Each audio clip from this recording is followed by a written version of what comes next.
para poder salir corriendo, que es lo más adecuado en ese momento, y defenderme. Pero cuando ya el estímulo no es real y de verdad no, o sea, el miedo no es la respuesta adaptativa, se convierte en ansiedad. Okay. ¿Sí? Entonces la ansiedad, ese es un estado de verdad que es de confusión y la percepción es catastrófica, o sea que lo que va a pasar es catastrófico y de verdad no hay un estímulo real que amerite que yo sienta que me voy a morir. Por ejemplo, puede ser si voy a presentar una evaluación, le pasa mucho a la gente en las evaluaciones académicas o en general en las evaluaciones de trabajo, en la vida cotidiana. De verdad yo no me voy a morir si repruebo un examen, Okay. o si no me dan un trabajo, o si el chico que me gusta me dice que no, de verdad no me voy a morir. Pero entonces cuando ya llega a causar ansiedad, ahí ya empieza a no ser adaptativa y ya empieza a tener dificultades. ¿Es en este punto, pues. Yannick, donde el miedo entonces comienza a ser algo limitante en nuestra vida? Sí, por supuesto. Y la mejor manera que no sea limitativo es primero, digamos, aceptar el miedo, aceptar que puede existir, que tengas miedo, porque es natural, porque todo el mundo tiene miedo. Es así. Entonces, la primera fase. La segunda fase sería más una fase, digamos, como de ubicar de dónde viene el miedo, cuál es la razón de ese miedo. Si, por ejemplo, tú tienes miedo a manejar, seguramente hay una razón en tu historia que puede explicar eso. Y después, la tercera fase, el atrevimiento como tal, la capacidad que podemos tener poco a poco a poner cosas en marcha para superar ese miedo y hacer lo que queremos hacer. Ahora, el ser humano tiene también una capacidad impresionante de adaptación. ¿Estamos entonces fácilmente acostumbrados a vivir con miedo? ¿Es fácil acostumbrarnos a esto y, digamos, cuáles pueden ser las repercusiones de esa situación? Sí, bueno, no es sano que uno se acostumbre a vivir con miedo.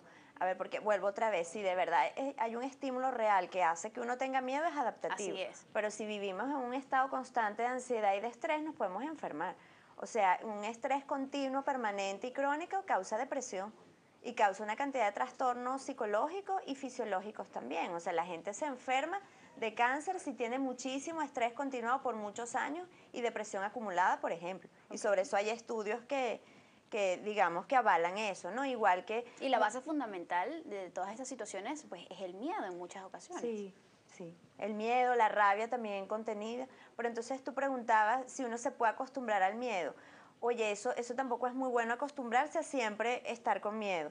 Porque, bueno, porque entonces ya no somos adaptativos, hay una cantidad de repercusiones a nivel neurológico también. O sea, uno queda después como hipersensible, hiperestimulado y reacciona todo el tiempo, ¿sí? Que es lo que pasa cuando ya hay estrés postraumático, estrés agudo, cuando las personas son víctimas de algún tipo de situación traumática, pues un robo, secuestro, violencia física, sexual, etcétera, ¿no?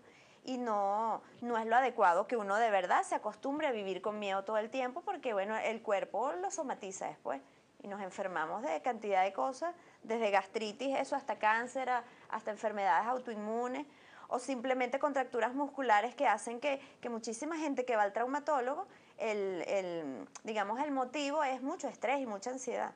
Entonces hay contracturas en muchas partes del cuerpo y les mandan muchas veces ir al psicólogo.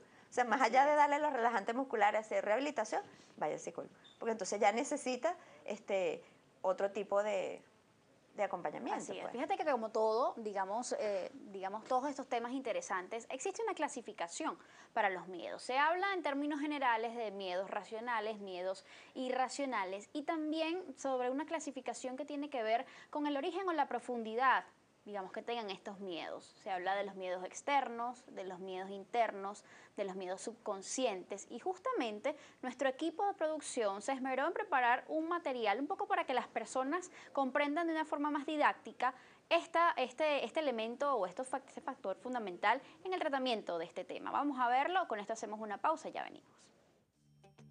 Hay muchos tipos de miedo.